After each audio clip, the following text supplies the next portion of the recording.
బంగాళదుంప వేపుడు అంటే ఎవరికి ఇష్టం ఉండదు చెప్పండి. మా అబ్బాయికి అయితే చాలా ఇష్టం. అందుకోసమే వాడికి ఈరోజు బంగాళదుంప వేపుడు చేస్తున్నాను. శుభ్రంగా నీళ్ళతో కడుక్కొని తగినన్ని నీళ్లు పోసి ఉడకబెట్టుకోవాలండి.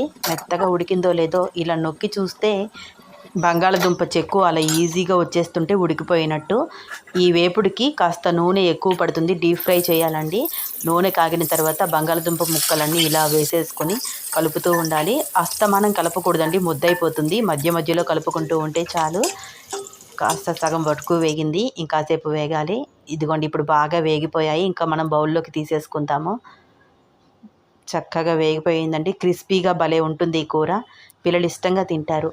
తగినంత ఉప్పు, కారం వేసి బంగాళదుంప ముక్కలకు కారం, ఉప్పు చక్కగా పట్టేలాగా కలుపుకోవాలి. ఇలా 2-3 సార్లు అంటే చక్కగా కలిసిపోతుంది. అంతే, క్రిస్పీగా ఉండే బంగాళదుంప కూర రెడీ.